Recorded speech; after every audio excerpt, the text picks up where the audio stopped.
Bonjour à toutes et à tous. Bienvenue à ce 9e webcast Marie qui va concerner des situations graves dans différentes pathologies. Ces situations vous seront présentées par 4 grands experts des maladies rares que je vous présenterai au fur et à mesure de leur présentation. Et donc, sans plus tarder, on va commencer avec le docteur Jean Donadieu qui coordonne le centre maladies rares des neutropénies chroniques et qui va nous parler donc des situations graves dans ces maladies. Jean, c'est à toi. Merci Guy, merci à vous toutes et à vous tous. Donc je vais parler des situations graves dans les neutropénies chroniques. Je fais un bref rappel sur les neutropénies qui ne sont pas des situations si exceptionnelles que ça. On peut trouver des neutropénies dites chroniques bénignes ou anciennement ethniques ou post-virales de façon assez nombreuse, et puis des formes plus sévères, post-chimiothérapie ou après un traitement, un médicament dit iatrogène. Et puis il y a quelques entités qui sont soit les neutropénies congénitales ou génétiques, et soit les neutropénies auto-immunes ou idiopathiques, qui sont réellement des problèmes de santé. Donc quelque part, sans dramatiser, on sait qu'il y a de nombreuses neutropénies bénignes, mais il y a quelques neutropénies sévères, et c'est de celles-ci qu'on va parler. Les neutropénies génétiques, ce sont toute une famille de maladies. On pourrait dire de façon très simple qu'il y a environ 50 neutropénies génétiques qui sont insérées dans le panorama des anomalies de l'hématopoïèse au sens large et des déficits immunitaires congénitaux. Parmi 500 maladies génétiques de l'ensemble de la famille, il n'y en a que 50, avec des limites des fois qui sont très, très tranchées, puis des fois des limites qui sont floues entre les différentes entités. Les neutropénies génétiques associent 3 types de syndromes, pour faire très court: infection, leucémie et des comorbidités, des atteintes d'organes différents.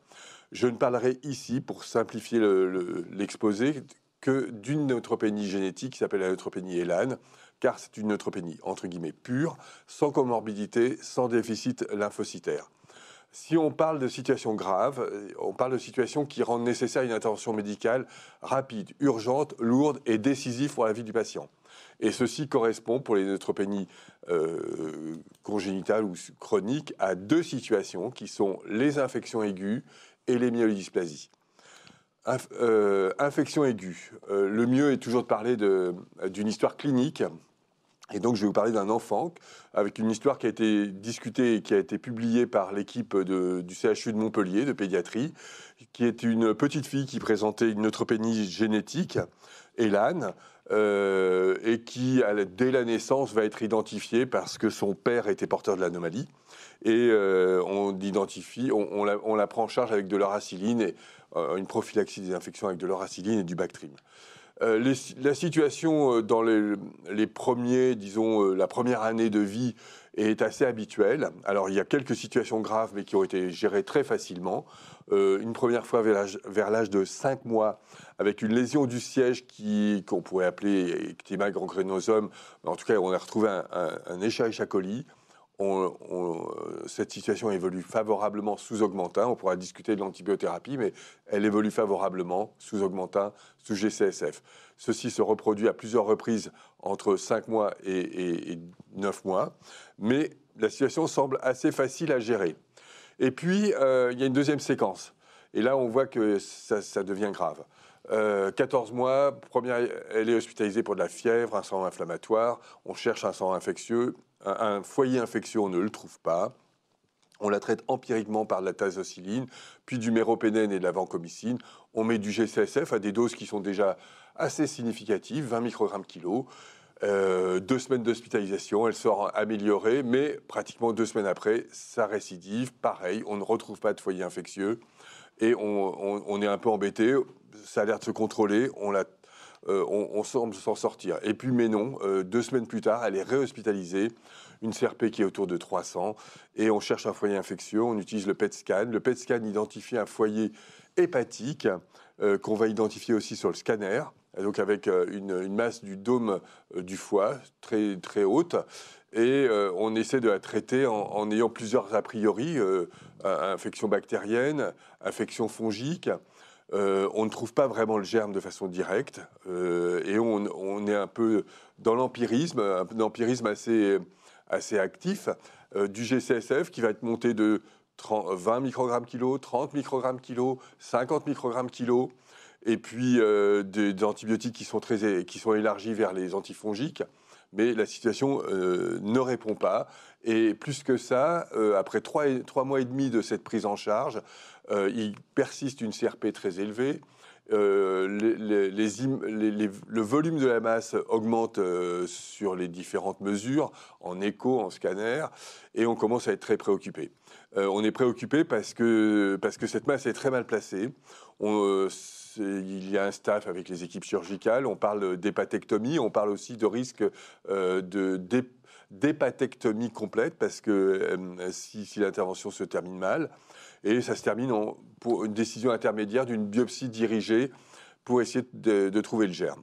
Et la grosse surprise, je dirais, c'est de trouver un germe qui est un germe relativement banal, c'est un Escherichia coli, alors que toutes les pistes mycobactériennes sont négatives. Et elle va être traitée efficacement par de l'ertapénène, qui est l'antibiotique adapté. Et puis secondairement, transplantation de moelle.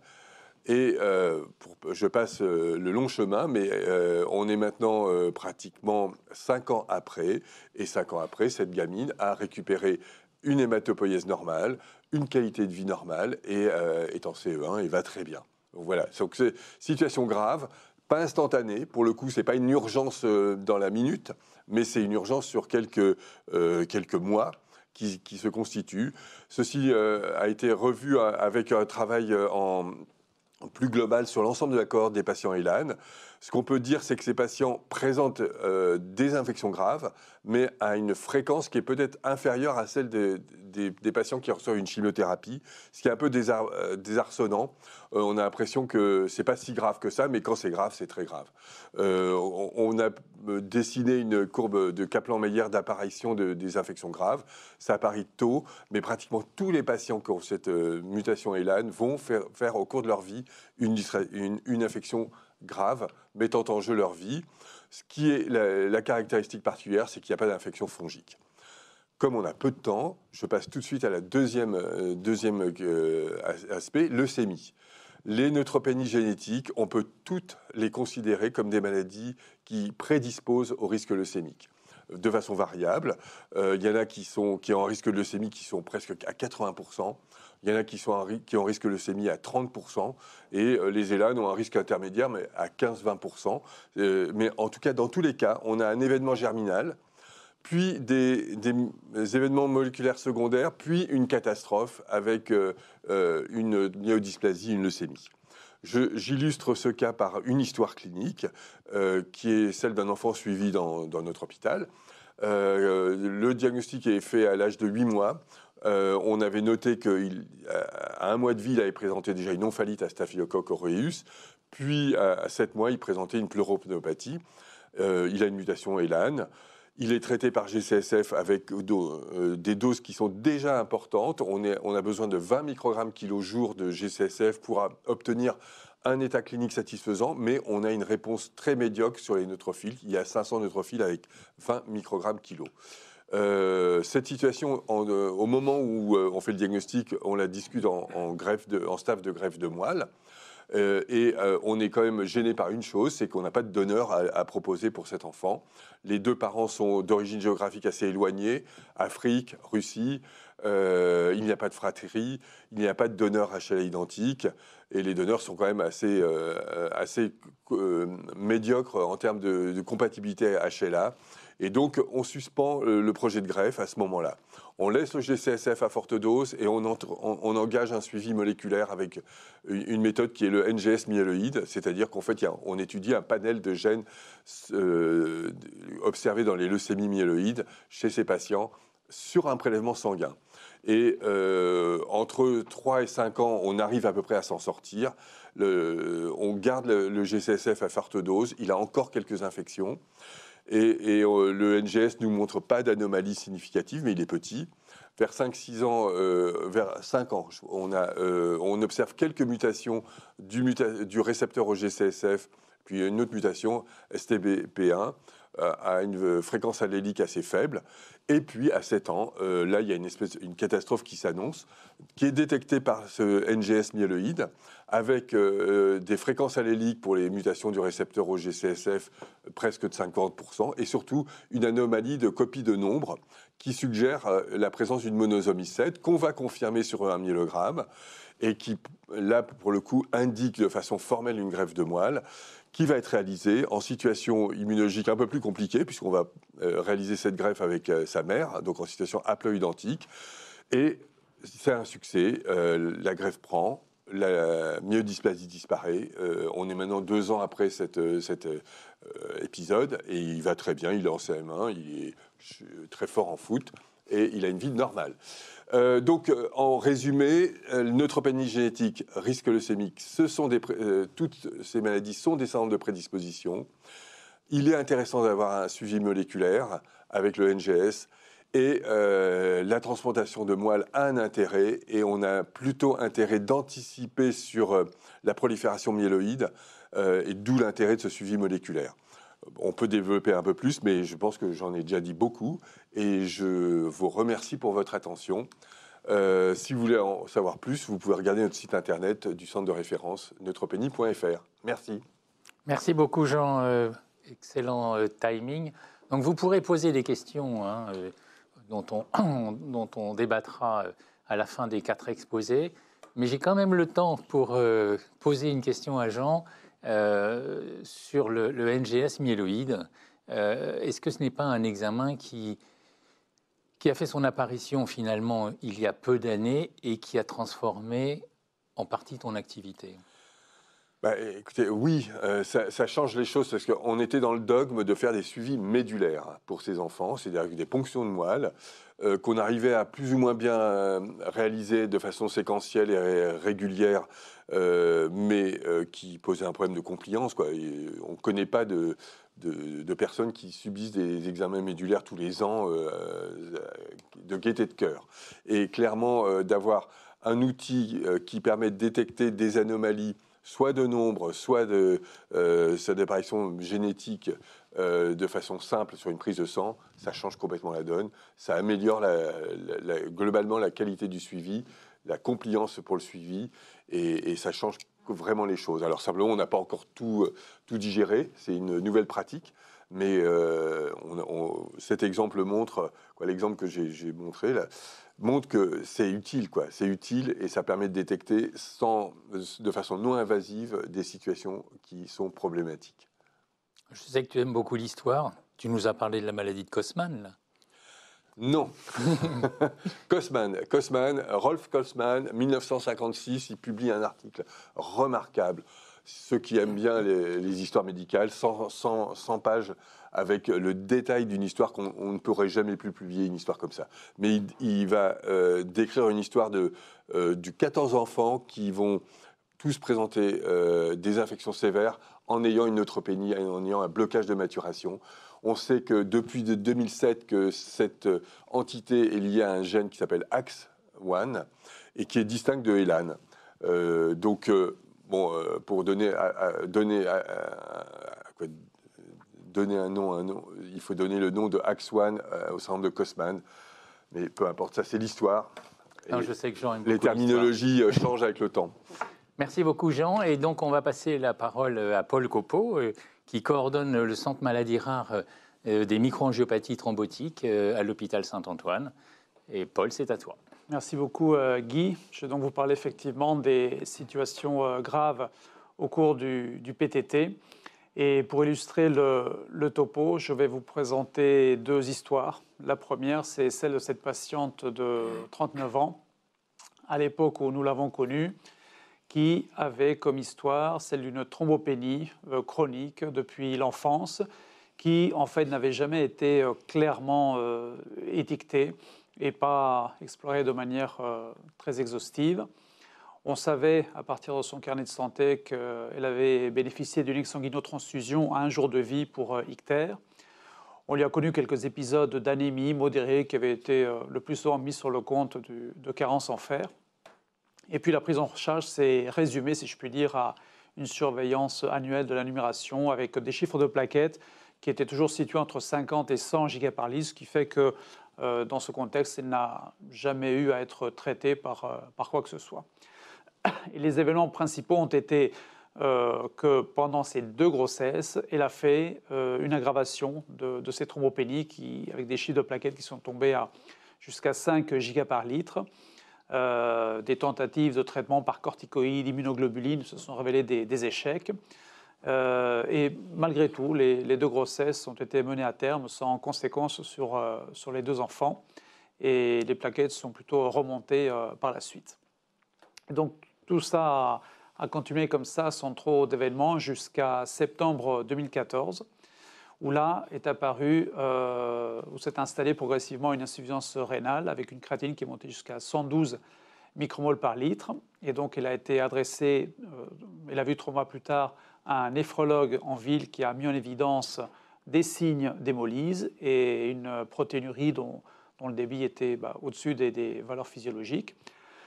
Donc, compte tenu de ça, l'indication de biopsie rénale a été posée et celle-ci a retrouvé des lésions glomérulaires de microangiopathie thrombotique.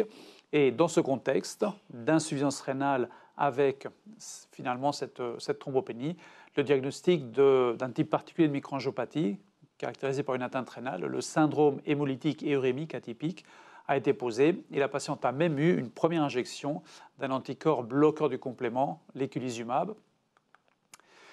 Et finalement, dans le bilan assez exhaustif, heureusement, qu'avait fait le néphrologue, il avait demandé l'activité Adams 13 chez cette patiente qui, contre toute attente pour lui, eh bien, est revenue quelques jours après indétectable, moins de 5% d'activité, sans anticorps anti-Adams 13 identifiable. Et donc, devant ce résultat, il a immédiatement posé le diagnostic de PTT. Donc, c'est la première fois que la patiente entend parler du mot PTT à l'âge de 39 ans. Donc, elle nous a été référée en urgence. Donc, on l'a prise en charge en réanimation. Nous avons fait le traitement standard que sont les échanges plasmatiques. Elle a très, très vite répondu. La fonction rénale s'est corrigée. Elle a eu pour la première fois de sa vie des plaquettes normales. Et donc, l'anamnèse nous a évidemment fait penser à un PTT congénital. Donc, cette patiente, une fois à sa sortie de réanimation, on a mis en place un traitement prophylactique par plasma. La recherche, l'enquête génétique a bien retrouvé des mutations sur les 2 allèles du gène qui code pour Adams 13. Et cette patiente, pour la petite histoire, est la première patiente qui a été en France incluse dans le protocole qui a évalué l'intérêt d'une protéine Adams 13 recombinante. Et actuellement, cette patiente est traitée à domicile par protéine Adams 13 recombinante toutes les semaines, avec une efficacité tout à fait remarquable. La deuxième histoire, c'est celle d'une patiente de 44 ans qui a été hospitalisée en juillet 2021 pour un tableau de syndrome hémorragique sur bicytopénie. Et on lui connaissait dans ses antécédents une thyroïdite auto-immune de Hashimoto et chez la sœur, une hypothyroïdie également avec une carence en vitamine B12. Et donc, quand on reprend un petit peu l'histoire, on sait qu'un an avant, la numération et la créatinine étaient normales. Et puis, pour ce qui est de l'histoire actuelle, eh bien, elle présente un tableau qui ressemble finalement à un tableau de pyélonéphrite. Le 11 juillet, elle consulte aux urgences où on lui trouve une anémie à 10,4 g, une thrombopénie profonde avec 23 000 plaquettes, avec un volume globulaire moyen qui est normal, des réticulocytes pas très bas, pas très haut non plus, donc c'était comme ça, 109 gigaparlitres, des signes d'hémolyse, un Coombs négatif, un petit peu de schizocytes qui vont petit à petit se positiver de plus en plus, et une créatinine qui était normale.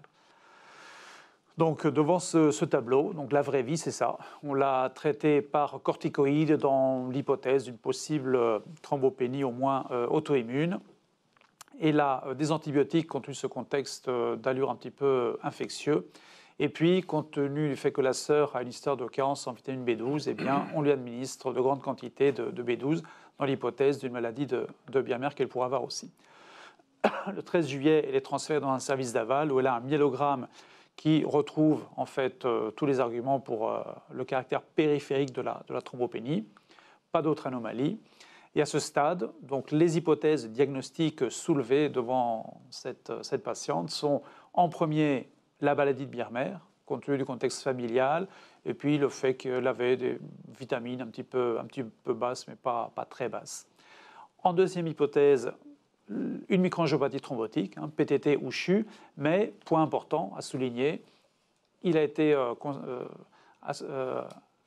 rajouté dans le dossier, pas d'insuffisance rénale, pas d'atteinte rénale, donc probablement pas ça en première intention. Mais malgré tout, on prélève une activité Adams 13 le 15 juillet. Troisième hypothèse, thrombopénie auto-immune, et puis ensuite d'autres hypothèses peut-être un peu moins réelles. On continue le traitement par corticoïdes et par vitamine B12. Et l'évolution, c'est la suivante. Le 16 juillet, à 6 h du matin, la patiente est consciente, orientée, sans plainte d'après l'infirmière. Elles discutent toutes les deux et tout semble aller très bien. À 9 h, lors de la visite de l'interne, la patiente est retrouvée inconsciente avec un Glasgow à 8, agitée, mydriase, tension artérielle imprenable. Là, elle est transfusée en catastrophe, en concentré érythrocytaire et en plaquettes dans l'hypothèse d'un événement hémorragique cérébral. Elle est passée en réanimation. Là, on diagnostique pour le coup tout de suite le PTT. Donc là, maintenant, la patiente a des signes cliniques de PTT, mais malheureusement, c'est trop tard. Elle est ventilée, on fait un scanner cérébral en urgence qui finalement ne retrouvera pas d'hémorragie, qui en fait sera a priori normal. Et à 11 h 40, elle fait une bradycardie et elle décède. Et l'activité Adams 13 reviendra quelques jours après, malheureusement, indétectable. Donc vous voyez que ce cas illustre la prise en charge un peu tardive d'un PTT et le fait que ça a été fatal. Donc le PTT, vous savez, c'est une forme particulière de microangiopathie thrombotique qui se caractérise par une thrombopénie qui est particulièrement profonde, typiquement inférieure à 30 Giga par litre, des défaillances d'organes de sévérité variable liées à la formation de microthrombie qui d'ailleurs font que les plaquettes sont consommées, contre lesquelles les globules rouges vont aller se fracasser et générer des schizocytes. Et puis on a un biomarqueur dans cette maladie spécifique qui est le déficit sévère en Adams 13 qui peut être ou congénital comme chez la première patiente. Vous avez des mutations sur les 2 allèles du gène qui codent pour Adams 13. Donc c'est typiquement une maladie orpheline qui survient ou dans l'enfance, dès l'enfance, ou alors il y a une forme de description plus récente qui est spécifique à la femme enceinte. Et puis l'autre forme, c'est la forme auto-immune où les patients font des anticorps anti-Adams 13 et c'est une forme qui touche typiquement la femme en âge de procréer. C'est une maladie qui est spontanément fatale dans pratiquement tous les cas et dont l'incidence, vous voyez, de quelques cas par million d'habitants et par an, ce qui fait en France un peu plus de 120 nouveaux cas par an. Alors, plus je fais des topos sur cette maladie et plus finalement je commence par la fin. Et cette diapositive, je la mettais typiquement en conclusion et je pense que c'est à l'heure actuelle probablement la diapositive la plus importante du topo, puisqu'elle insiste sur le fait qu'il ne faut pas rater le diagnostic de PTT qui doit être fait rapidement pour mettre en route un traitement adapté.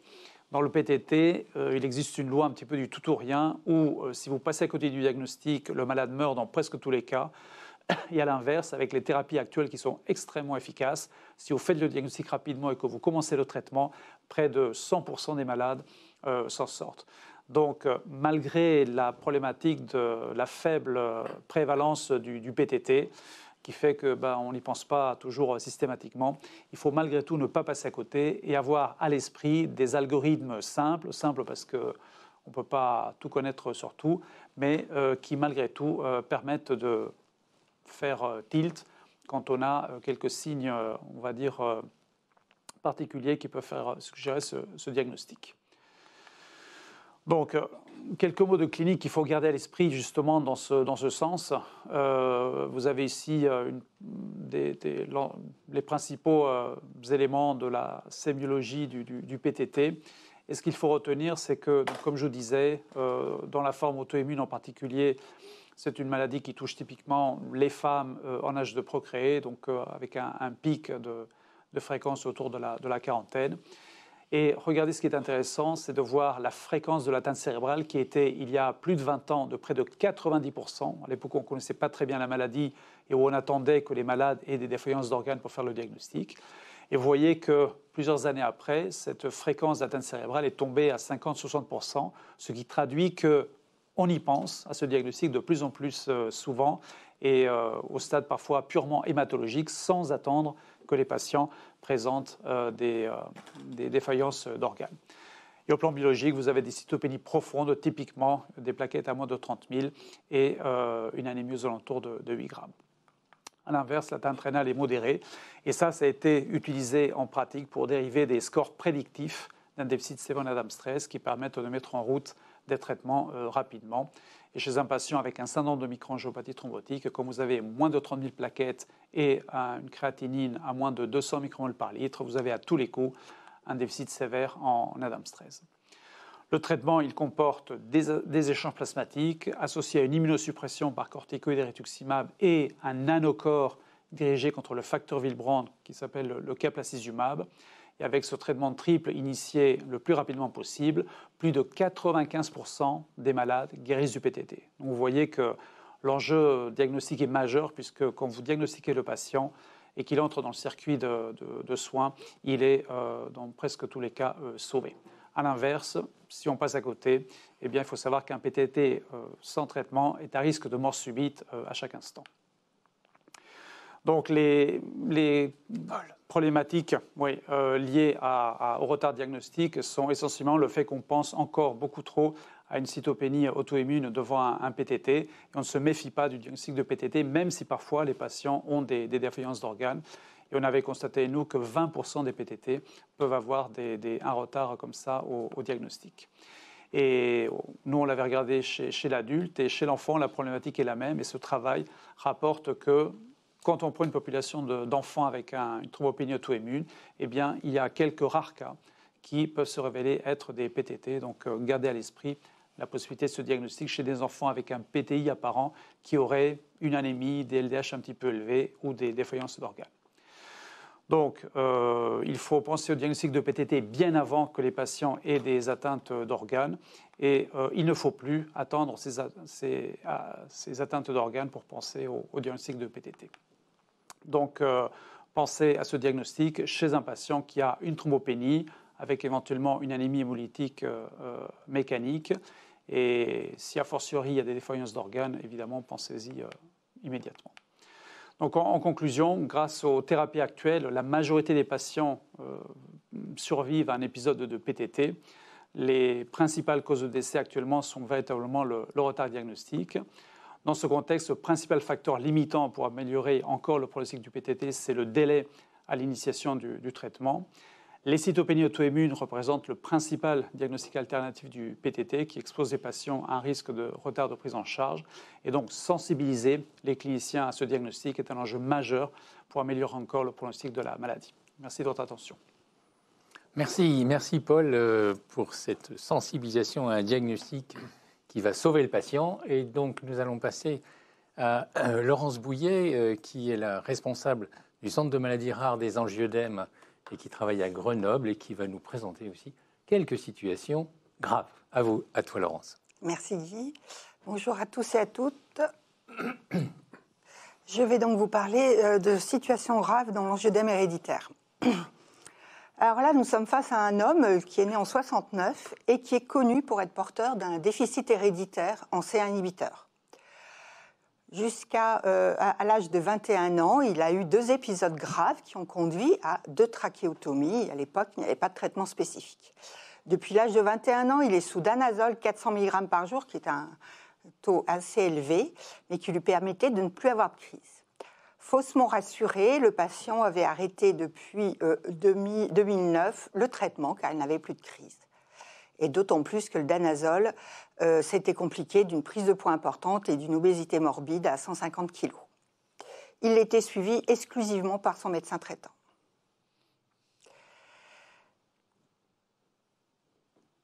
Je ne sais pas si c'était la bonne diapo.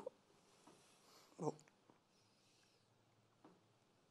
À partir de 2009, quelles sont les recommandations du CRIAC en cas de crise sévère d'angioedème ? Est-ce que c'est la prise de danazol? Est-ce que c'est du concentré de C inhibiteur? Est-ce que c'est de l'icatibant ou l'acide tranexamique? B et C, mais j'ai vu les réponses. B et C, A. Effectivement, Guy, bravo, même si vous l'avez vu. Mais je rappelle que le danazol n'est pas un traitement de crise puisqu'il met un certain temps pour faire remonter le taux de C1. L'acide tranexamique est un très bon placebo, n'est pas actif. Et le traitement de crise doit reposer uniquement sur du concentré de C1 en IVL ou de l'icatibant en sous-cutané qui doit être mis à disposition pour tout patient à domicile. Et donc, juste pour rappeler un petit peu l'histoire pour, entre autres, ce patient, en 1999, nous disposions d'estérazine, donc c'était le nom à l'époque du concentré de C inhibiteur. 2008, création du CREAC, avec les premières recommandations du centre. Et c'est en 2009 où sont arrivés les AMM pour l'icatibant et le Bérinert. L'important pour les patients, c'est de les mettre à l'abri des crises asphyxiantes. Il est important de savoir que même un patient qui n'a fait qu'une crise, voire aucune crise dans sa vie, peut être un jour confronté à cet œdème laryngé qui peut être fatal dans 25% des cas sans traitement spécifique. Et donc depuis l'AMM du l'icatibant, depuis 2009, il a été recommandé par le CREAC que tout patient devait avoir avec lui l'icatibant au cas où, général de seringue. Il doit être éduqué ou son entourage à l'injection en sous-cutanée. En 2015, le patient présente, entre le 1er et le 6 mai, des crises abdominales et périphériques. Il enchaîne plusieurs crises. Le 6 mai, apparition d'une odynophagie pour laquelle il consulte son médecin traitant. Le médecin traitant ne consulte ni dysphonie ni dyspnée et lui prescrit de la prédnisolone et du danazol. J'espère que vous faites tous un bond sur votre chaise. Que pensez-vous de ce traitement prescrit?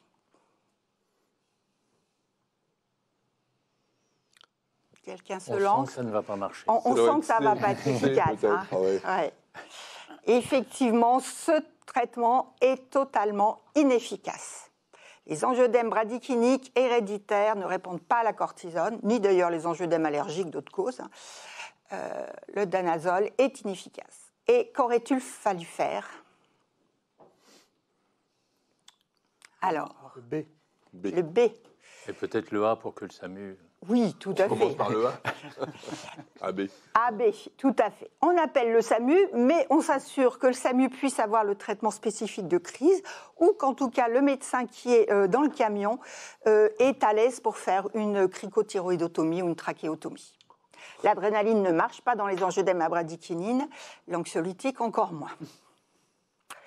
Le 6 mai, dans la soirée, le patient est à domicile, il développe un œdème du visage ainsi que des mains, il est très angoissé. Sa femme appelle le SAMU, car le patient ne peut plus parler, ça c'est très important. Et on lui envoie le camion des pompiers.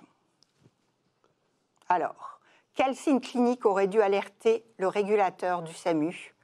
J'aurais dû mettre signe au pluriel même d'ailleurs. Tu nous l'as un peu soufflé. Oui. Voilà.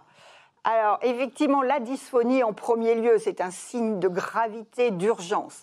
Le gonflement du visage, aussi, on sait que dans 25 à 30% des angioedèmes du visage, il y a une extension au niveau ORL. Le patient arrive donc aux urgences dans le camion des pompiers, il a un œdème facial du cou et endobuccal, il a des sueurs et il est tachycarde, mais sa SAT est faussement rassurante à 94% en air ambiant. En tout cas, ça ne déclenche pas un transfert immédiat en soins intensifs. Si vous êtes le médecin à l'accueil, que auriez dû vous faire? Ici, il n'y a que le C. Je rappelais le C. Hein, Eh bien, en fait, le A, mais en fait, c'est trop tard. Au stade où il en est, le traitement n'aurait sans doute pas été suffisamment efficace. L'intubation, quand on a un œdème laryngé, l'intubation, ça ne passe pas. L'astreinte, oui, mais après D. La première chose, c'est j'appelle l'ORL, ou l'urgentiste senior qui sait faire une cricothyroïdotomie ou une trachéotomie de sauvetage. C'est vraiment ça qu'il faut faire en premier. Pourquoi? Parce que les angioedèmes laryngés peuvent être très rapides. Cette étude faite par notre collègue allemand Konrad Bork a analysé 36 angioedèmes laryngés fatals et on peut voir que certains angioedèmes peuvent induire le décès entre le début des symptômes et le décès, malheureusement, en quelques minutes. Et la saturation, quand elle est maintenue, semble rassurante, mais en fait, dès que le patient a désaturé, c'est déjà trop tard. Donc voici les recommandations faites par nos collègues réanimateurs sur les différentes étapes d'un patient qui se présente avec un œdème laryngé. Et vous voyez que très vite, il faut mettre en œuvre ou de moins commencer à préparer le geste de sauvetage qui peut être l'intubation, la cricothyroïdotomie ou la trachéotomie. L'hôpital où est accueilli le patient n'a pas de traitement spécifique et ça c'est une problématique de beaucoup d'hôpitaux périphériques qui considèrent qu'ils ont toujours le temps d'aller chercher le médicament alors que non, on n'a pas le temps. Quand le patient a commencé à désaturer, 2 tentatives d'intubation ont été faites, bien évidemment impossible à passer. L'arrêt cardiaque a eu lieu pendant les tentatives, trachéo finalement réalisé mais trop tard et malheureusement mort cérébrale. Donc ce cas est dramatique parce que le patient était connu comme porteur d'un angioedème et il a enchaîné malheureusement, il a été victime de mauvais choix au fur et à mesure de sa prise en charge. Donc que retenir de ce cas? Il faut traiter rapidement. Donc nous les patients, dès qu'ils ont le moins de symptômes ORL, ils doivent traiter. Parfois, ils me disent « oui, mais je ne pourrais pas différencier qu'il s'agit d'une crise ou parce que j'ai une angine ». Ce n'est pas grave, on préfère dans le doute traiter. D'autant plus qu'une angine peut déclencher un angioedème laryngé. Si vous êtes aux urgences et que vous accueillez ce type de patient, on prévient le réanimateur senior ou l'ERL pour le geste en urgence au cas où. Et puis, il faut savoir si la pharmacie a un traitement spécifique de l'angioedème héréditaire. Et vraiment, à l'heure actuelle, la stratégie du CREAC est de dire que chaque hôpital périphérique doit pouvoir disposer de ce type de traitement. Il ne faut pas sous-estimer la gravité. Surtout que parfois les patients ont expérimenté déjà plusieurs fois des œdèmes laryngés et s'en sont bien sortis jusque-là et donc ont tendance aussi eux-mêmes à dédramatiser la situation. On n'allonge pas le patient parce que le peu de lumière qu'il reste pour respirer, en position allongée, c'est fini. Et donc c'est souvent à ce moment-là qu'a lieu la désaturation fatale. Faire l'examen ORL, non, parce qu'on va faire qu'aggraver l'œdème. Et chercher à intuber. C'est vraiment la chose à ne pas faire. Quand c'est bouché et il faut passer ailleurs. Donc, pour joindre le CREAC, quand vous avez une situation d'urgence, vous avez toujours notre astreinte disponible 24 heures sur 24 et disponible sur tout le territoire. Mais là encore, ce n'est pas forcément la première chose à faire. Mais n'hésitez pas à nous appeler, on est là en support. Pour tout ce qui est consultation avis urgent, vous avez notre adresse mail, vous avez l'accès à notre PNDS sur notre site internet et aussi sur le site Marie, bien sûr. Et si vous avez connaissance ou eu connaissance de patients qui ont expérimenté des œdèmes laryngés graves, nous avons débuté un registre sur ces situations et donc n'hésitez pas à nous contacter. Merci. Merci beaucoup, Laurence. C'était très précis. Peut-être un petit mot sur l'icatibant. Ce n'est pas un médicament, une molécule dont tout le monde est familier. Tout à fait. C'est un inhibiteur du récepteur de la bradykinin. Donc, il agit le plus en amont, en aval de la cascade kallikrein-kinine. Donc, un traitement spécifique, très efficace s'il n'est pas injecté trop tard. Et effectivement, qui a un certain coût. Alors, à l'heure actuelle, il est génériqué. Le coût a nettement diminué. Mais c'est parfois l'argument que donnent les pharmacies hospitalières pour ne pas en avoir en stock. Il n'y a pas d'autres indications à cette molécule? Non, à l'heure actuelle, il n'y a pas d'autres indications. Merci beaucoup, Laurence. Et donc, on va terminer ce tour des formes graves de certaines pathologies avec Marc Michel, très impliqué dans le Centre maladies rares des cytopénies auto-immunes de l'adulte, le CERECAI, et qui travaille donc au CHU Mont-d'Or à Créteil. Marc, c'est à toi sur le PTI grave de l'adulte. Merci Guy, bonjour à toutes et à tous. Donc effectivement, je vais vous parler du PTI dans sa forme de l'adulte. Donc tout ce que je vais dire n'est pas complètement extrapolable aux formes de l'enfant et je parle sous le contrôle de Guy Leverger. Donc un cas clinique d'emblée pour se mettre dans le sujet, un patient de 59 ans qui a quelques facteurs de risque cardiovasculaire, comme vous voyez, un diabète de type 2, une cardiopathie ischémique qui a été angioplasté, si je puis dire, 2 mois avant. Il est sous antiagrégation par Brilique, atorvastatin, bisoprolol. Il a un tabagisme sevré. Ce patient, en fait, consulte au service d'accueil des urgences pour des céphalées fronto-pariétales droites d'intensité inhabituelle pour lui, d'apparition brutale récente.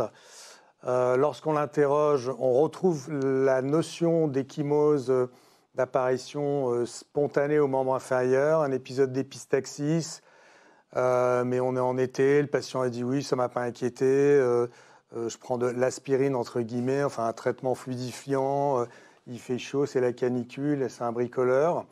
À l'examen clinique, il est très céphalalgique, il est néanmoins conscient, vigilant, non confus, pas de syndrome méningé et apyrétique. On note une hypertension artérielle et sur l'examen plus général, on met en évidence en effet un purpura à la fois pétéchial et échymotique diffus aux 4 membres et on met en évidence également, je vous rappelle qu'il faut ouvrir la bouche des patients présumés thrombopéniques, la présence de 2 bulles hémorragiques à la face interne de la joue droite telle que figurée sur cette photo. Donc rapidement, sur la base de ce syndrome hémorragique cutanéo-muqueux, bien sûr, un hémogramme est réalisé qui confirme la présence d'une thrombopénie profonde à 5 giga par litre, un hémogramme normal par ailleurs, ce qui implique que le VGM était normal, que les autres lignées étaient normales, le frottis sanguin ne montre pas de schizocytes ni d'autres anomalies morphologiques, l'hémostase est normale, tout comme le bilan hépatique qui est de bonne aloi dans un contexte de thrombopénie, notamment en France, où on sait que l'alcool fait encore beaucoup de dommages. À noter une discrète insuffisance rénale, mais peut-être à mettre sur le compte du diabète et de l'hypertension. On n'a pas d'antécédents et un diabète déséquilibré à l'instant. On fait bien évidemment un scanner cérébral sans injection dans ce contexte de céphalée très intense, un peu en coup de tonnerre, qui met en évidence un hématome sous-dural pariétal droit. On demande bien évidemment l'avis des neurochirurgiens qui disent on est un peu ennuyé, on l'aurait peut-être opéré d'emblée s'il n'avait pas été thrombopénique, mais on ne peut pas l'aborder avec 5 gigas de plaquettes, donc traitement médical optimisé et à réévaluer 48 heures après. Donc les questions qu'on peut poser à ce stade, c'est 1, le diagnostic, 2, est-ce qu'il faut faire un myélogramme, et 3, et surtout, que faut-il faire? Je vais y répondre directement. Bon, le diagnostic, il n'y a pas tellement d'atermoiement, on est en présence d'une thrombopénie profonde et isolée, le deuxième qualificatif étant le plus important. Il n'y a globalement pas de diagnostic différentiel, ou quasiment pas, chez l'adulte, si bien sûr l'hémogramme a bien été interprété, de même que le frottis sanguin. Par argument de fréquence. Est-ce qu'il faut faire un myélogramme? La réponse est non également, puisque dans la même situation, la rentabilité attendue d'un myélogramme à la recherche notamment d'une myélodysplasie ou a fortiori d'une leucémie aiguë est très très très proche de 0. Et j'en veux pour preuve que le myélogramme qui était recommandé jusqu'à récemment encore en France chez les patients de plus de 60 ans ne le sera plus dans le prochain PNDS qui sera diffusé dans les prochains mois. Donc plus important au-delà de ces étapes qui sont quasiment intuitives, si tant est qu'on analyse bien les données de sémiologie biologique, que faire? Donc d'abord, quelle est la position, quels sont les facteurs de risque de saignement grave dont on dispose dans la littérature, sur la base de cette étude faite par le registre Carmen sur près de 300 patients adultes avec un PTI incident. En multivarié, les seuls facteurs qui étaient significativement associés à un risque d'hémorragie grave, à savoir hémorragie intracrânienne, hémorragie gastro-intestinale avec déglobalisation, étaient d'une part un seuil de plaquettes inférieur à 20 gigas et non pas 30, et d'autre part l'exposition à un traitement anticoagulant actif ou à une bi-antiagrégation plaquettaire. La simple antiagrégation, notamment par aspirine, ne sort pas. Et l'âge, contrairement à une idée reçue un peu controversée, n'est pas non plus en soi un facteur prédictif de saignement grave. Pour les patients sous anticoagulants, le seuil de plaquettes à viser est donc de 50 gigas par litre le plus rapidement possible. Les situations à risque les situations qui relèvent d'un traitement super urgent dans le contexte du PTI de l'adulte sont d'une part la chute des plaquettes à moins de 10 gigas chez un patient qui a déjà eu des antécédents d'hémorragie intracrânienne ou mettant en jeu le pronostic vital dans son histoire de PTI. Là, on n'attend pas si le fax tombe le vendredi, le lundi pour le voir.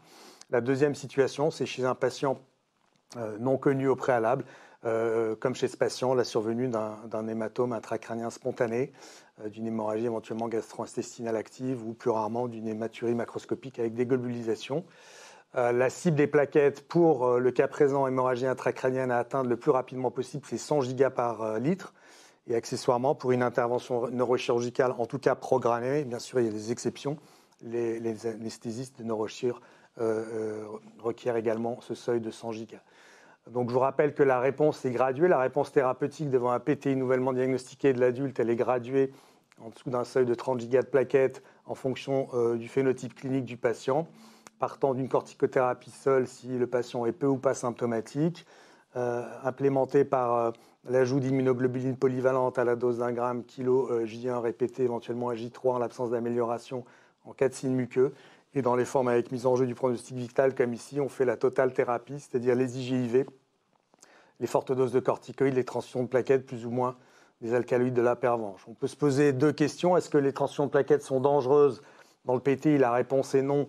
Et faute de temps, je ne vais pas développer, mais sur des données médico-administratives, dans les thrombopénies de consommation, sur des milliers de patients en Californie qui avaient été hospitalisés, soit pour une thrombopénie induite par l'héparine, soit pour un PTT, soit pour un PTI, et qui avaient été exposés aux transfusions.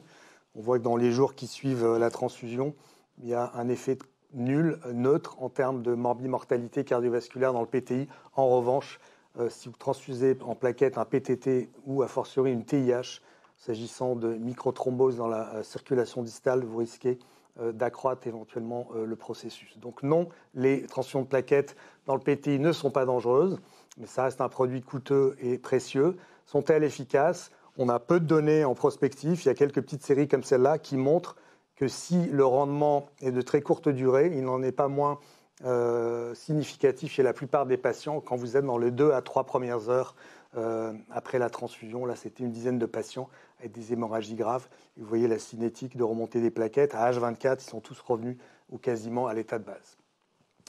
C'est pour ça qu'on préconise dans ces situations des transfusions de plaquettes fractionnées sur le nictémère toutes les 8 heures en moyenne. Donc le patient a eu des transfusions de plaquettes qu'il ne faut absolument pas oublier de faire dans cette situation-là. Souvent on les fait quand ce n'est pas grave, on oublie de les faire quand c'est grave. Il a eu des fortes doses des corticoïdes et les doses maximales d'immunoglobuline. Les plaquettes remontent, si je puis dire, à J3 à 28 gigas en partie de 5, mais c'est notoirement insuffisant. L'hématome sous-dural, néanmoins, est stable en imagerie. On a arrêté l'antiagrégant, bien évidemment. Donc, qu'est-ce qu'on peut faire de plus que IGIV, corticoïdes, transfusion de plaquettes? On peut rajouter des alcaloïdes de la pervenche qui, sur des données historiques, entraînent à peu près 50% de réponse, parfois dans des délais relativement courts. Et on peut également y rajouter un agoniste du récepteur de la thrombopétine. Et sur cette étude du centre de référence des cytopénies de l'adulte, on avait 30 patients qui avaient reçu du romiplostine par voie sous-cutanée à forte dose dans des contextes similaires. 20 patients ont pu être analysés pour des données d'efficacité, 30 pour des données de safety. Et on a comparé historiquement aux résultats de patients qui avaient été traités avant l'ère des ARTPO. Et pour aller rapidement, donc en bleu, histogramme, vous avez la réponse plaquettaire à J7 et J14 sous romiplostine, en plus de la totale thérapie avec vinblastine. Et en orange, les alcaloïdes de la pervenche avant l'ère des ARTPO. Vous voyez qu'on fait plus vite et on fait mieux. Donc oui, les ARTPO hors AMM peuvent avoir une place ponctuelle chez des patients en situation d'urgence qui répondent pas suffisamment rapidement au traitement maximal classique. Donc pour résumer et pour terminer, un patient qui a une hémorragie mettant en jeu le pronostic vital dans un contexte de PTI de l'adulte, si c'est un patient nouvellement découvert ou un patient déjà connu dont on sait qu'il a une corticosensibilité et une réponse avérée aux IVIG, on fait des fortes doses de corticoïdes, que ce s'agisse de bolus de soulimédrol ou d'hexaméthasone sur 4 jours. On rajoute des immunoglobulines systématiquement d'emblée. Et bien évidemment, on n'oublie pas les transfusions de plaquettes fractionnées avec un seuil à atteindre qui est au minimum de 50 gigas si c'est du gastro-intestinal et idéalement au-dessus de 100 gigas si c'est un saignement intracrânien. Si le patient a la malchance de ne pas répondre rapidement à corticoïdes, transfusion de plaquettes et IgIV, on rajoute habituellement, on a encore une fois hors AMM et avec un niveau de preuve qui est relativement faible, de la vinblastine et plus ou moins du romiplostine à des doses de 7 à 10 microgrammes kilo en une fois. Et si malgré tout rien n'y fait, dans des situations désespérées tout à fait exceptionnelles, on peut discuter une splénectomie de sauvetage, l'association de 2 ARTPO et beaucoup plus rarement l'ajout de facteur 7 activé. Merci pour votre attention. Merci Marc. Peut-être on peut nous indiquer s'il y a eu des questions qui ont été... Alors la date prévue pour le PNDS, Marc? Oui, alors je ne suis pas à la manette, c'est Bertrand Godot qui coordonne ça de main de maître, mais je pense qu'avant l'été, le PNDS devrait être diffusé. On reviendra sur le PTI. Paul, 2 questions sur le PTT. Tu as bien mis le diagramme du traitement. Et la question est de savoir si le traitement doit envisager d'emblée et peut-être de manière simultanée les corticoïdes, le Ritux et le caplacizumab. Oui, l'esprit, pour avoir vraiment les idées claires en situation d'urgence, c'est qu'il faut commencer le traitement très vite, dès que possible. Dans le détail, il faut commencer très vite les échanges plasmatiques, le caplacizumab, parce que ce sont ces 2 stratégies qui vont bloquer le processus évolutif de la maladie et protéger les organes du risque de mort subite. L'immunosuppression par corticoïde rituximab, c'est plus, on va dire, l'investissement sur le moyen terme. Donc corticoïde, oui, parce que ça, entre guillemets, ne mange pas beaucoup de pain. Le rituximab, alors il y a 2 façons de faire. Le rituximab n'est pas clairement là le médicament d'urgence. Donc on peut le faire, on va dire quelques jours après. Donc après, c'est une question d'habitude. Il y a ceux qui préfèrent attendre ADAMS 13 et la confirmation du PTT pour le commencer, donc vers J5 typiquement. Ou alors quand on a un French score qui est, comme je vous l'ai montré, typique, avec un tableau véritablement qui ne pose aucun doute sur le diagnostic, à ce moment-là, on commence le rituximab dès le premier jour. On reste, merci Paul, on reste sur le PTT durant la grossesse. Alors, c'est une situation effectivement difficile. 2e trimestre de la grossesse, ouais. Découverte d'un PTT, alors, stratégie de Paul Copeau. Oui, c'est une question pas facile parce que comme toujours au cours de la grossesse, ces patients sont exclus des protocoles et on est toujours un petit peu... on a moins de données sur les nouvelles molécules qu'on peut utiliser dans le PTT au cours de la grossesse. Ce qu'on peut dire brièvement, c'est que là aussi, le traitement d'urgence, c'est les échanges plasmatiques dès que possible, avec des corticoïdes pour contrôler le processus auto-immun. Et la donnée très très récente qui résulte de quelques cas rapportés dans la littérature de patients traités par caplacizumab, c'est que quand, avec le traitement standard par échange plasmatique corticoïde, ça ne va pas tout de suite mieux dans les 24-48 heures, il est raisonnable d'ajouter du caplacizumab. La prise en charge se fait en milieu de réanimation? Oui, toujours. À l'heure actuelle, encore, on va dire, le PTT est une maladie où les patients sont à risque de s'aggraver à chaque instant. Il nécessite une surveillance très, très rapprochée. Et donc, on confie ces patients, effectivement, aux réanimateurs jusqu'à ce que la maladie, on va dire, soit contrôlée. Moi, j'avais une question pour Jean, si tu m'y autorises. Bien sûr, oui. Est-ce qu'on a évalué le risque potentiel à moyen et long terme de l'exposition au GCSF chez les patients qui ont des neutropénies constitutionnelles à risque accru de leucémie aiguë? La réponse est oui. En fait, cette question a été une question centrale pour la mise en place des registres sur les neutropénies en 90. Le GCSF arrive sur le marché en 90 et aussi bien aux États-Unis, en Europe, les autorités de santé demandent à mettre en place des registres parce qu'une question sous-jacente était est-ce que certes, vous sauvez ces patients d'infection, mais est-ce que vous provoquez ou vous aggravez le risque leucémique? La réponse est venue au moins 10 ans après, et on a montré que les fortes doses, et uniquement les fortes doses, alors forte dose, c'est au-delà de à peu près entre 10 et 15 microgrammes kilo jour, ce qui est une dose fantastique par rapport à la pratique adulte, par exemple, qui est autour de 5, voire des fois moins. Quand on est à 10-15, oui, vous augmentez le risque. Et donc, ça correspond à un petit sous-groupe de patients pour lequel le risque de transformation leucémique est aggravé par le GCSF. En dessous de ce seuil, ça n'a pas été démontré. Ce qui veut dire que, et du coup, depuis 2005, on a changé un peu les guidelines, qui vont être maintenant intégrés dans un PNDS.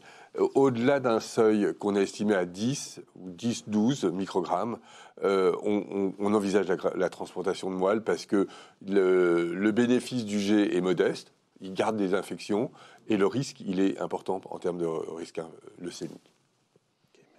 Moi, j'ai une question pour toi, Marc. Dans ces cas de PTI désespérés ou d'anémie hémolytique d'ailleurs désespérée, il y a une place pour les échanges ou c'est pas clair? Alors, dans le PTI, il y a eu très peu d'études, des petites séries qui datent vraiment d'il y a 25-30 ans, qui n'ont pas montré de bénéfices avérés des échanges dans le PTI, mais ça n'a jamais été contrôlé. Donc, on n'en fait jamais. Dans l'anémie hémolytique auto-immune, c'est un peu plus nuancé. Là aussi, c'est que des petites séries. Il y a un tout petit essai pilote de collègues clermontois randomisé, mais c'était 10 patients dans chaque bras, qui n'avaient pas montré d'efficacité. Mais en tout cas, dans des formes d'anémie hémolytique auto-immune sévère, transfusée quotidiennement, les patients en réa, on recourt quand même, dans ces cas-là, volontiers aux échanges plasmatiques pour se donner possiblement un petit peu de souffle et un peu d'épargne transfusionnelle le temps que les thérapies ciblées agissent, mais avec un niveau de preuve qui est faible. Alors, Jean? Je peux me permettre une question, Marc. Oui. Les pédiatres, par rapport au PTI, jurent que par le score de Buchanan pour estimer le risque hémorragique. Est-ce que ça te semble une pratique étonnante, inapplicable chez l'adulte, ou est-ce que c'est finalement ça revient à peu près à ton évaluation de score Oui, alors, bon, les scores hémorragiques, ils ont un intérêt, qu'ils soient pédiatriques ou adultes, avec des degrés de niveau de validation qui sont variables, d'harmoniser un peu les pratiques, qu'on ne galvaude pas l'utilisation des IGIV chez quelqu'un qui n'en a pas besoin, etc., et qu'on hiérarchise. Après, quand il y a une hémorragie intracrânienne, je veux dire, le score n'a plus d'intérêt, on sait que c'est grave et qu'il y a une urgence vitale. Pour la prévision, c'est tout le problème du PTI, en tout cas celui de l'adulte, c'est-à-dire qu'à niveau de plaquettes équivalent, bien sûr, si vous êtes sous AVK avec un INR-A4, on va se bouger, on ne va pas attendre la clinique, mais entre un patient parfois qui a 80 ans, 10 gigas de plaquettes, qui va peu saigner, et un autre qui a 25 ans, qui a 18 gigas et qui va avoir un saignement grave, on ne sait pas bien appréhender la fonction plaquettaire dans le PTI parce qu'il n'y a pas assez de plaquettes, c'est compliqué. Donc on manque quand même de marqueurs très fiables qui soient de la biologie courante pour dire attention, celui-là dans les 48 heures il va mal évoluer. Donc on reste sur de la clinique avec ou sans score. Marc a respecté les pédiatres. Il n'a pas dit que le score de Buchanan était... Loin de moi cette idée. C'est simple pour nous pédiatres, au moins on sait de quoi on parle. Je veux bien les diapositives. Merci à vous quatre, merci à tous. Je veux bien les diapositives de fin, s'il vous plaît. Et de fin et en fait d'actualité. Est-ce que... Allô? Oui, alors voilà. Oui, quelques actualités sur la filière Marie, qui est une filière extrêmement active. Eh bien, dans quelques jours, 3 de nos orateurs d'ailleurs seront à Cayenne pour une journée et demie sur les maladies immuno-hématologiques. Le public sera un public de l'ensemble des Antilles. Vous voyez, le programme est très riche et ça sera passionnant. Si vous voulez aller à Cayenne, n'hésitez pas. Je passe sur la dia suivante. Donc, le congrès de la Société française d'hématologie qui se tient, je dirais comme d'habitude, fin mars à Paris, comportera, comme d'habitude aussi, 2 sessions de la filière Marie. Une session le mercredi matin et une session le vendredi matin. C'est une tradition dans ce congrès qu'il faut bien sûr poursuivre. La première soirée clinique, Marie se renouvelle en permanence. La première soirée clinique sera réalisée en Nouvelle-Aquitaine. Vous voyez, c'est le 3 avril, en soirée, avec un certain nombre de cas cliniques qui seront présentés par des internes, des chefs de clinique, mais encadrés par des seniors. Et voilà, c'est une activité et des sessions qui vont se développer. À l'inverse, je crois que les journées régionales vont s'effacer justement au profit de ces soirées. Mais néanmoins, il y a une soirée régionale à Tours le 16 mai sur un certain nombre de maladies. On repart sur les cytopénies auto-immunes, les angioedèmes, mais également d'autres maladies de la filière Marie. La journée nationale de la filière, vendredi 28 juin à la Maison de l'Amérique latine. Je m'engage peut-être un peu en disant qu'on peut être en présentiel ou peut-être en visio, mais je ne vous l'affirme pas de manière formelle, mais en tout cas, c'est là aussi une journée très classique de la filière Marie. Petite pause en juillet-août, mais on repart en septembre avec une session qui sera associée à de la dermatologie et voilà, manifestement une session qui s'avère également passionnante à la Maison de l'Amérique latine. C'est l'annexe de la filière Marie. Et puis les agendas des centres de maladies rares, le centre mastocytose en avril, les cytopénies auto-immunes de l'enfant début juin, les cytopénies auto-immunes de l'adulte en septembre, les syndromes hyperéosinophiliques fin septembre. Vous voyez, c'est concentré, septembre-octobre. Les aplasies médulaires, c'est une journée classique également à Saint-Louis début octobre. Les microangiopathies thrombotiques avec Paul Copeau le 11 octobre. Et puis les neutropénies chroniques avec Jean Donadieu, donc les 15 et 16 octobre. Voilà, la filière Marie est une filière extrêmement dynamique, avec des animateurs compétents, dynamiques, qui mobilisent les énergies. Je crois que tout le monde est très heureux dans cette filière Marie. Alors partagez notre bonheur et je vous souhaite une bonne après-midi et un bon week-end et à la prochaine. Au revoir.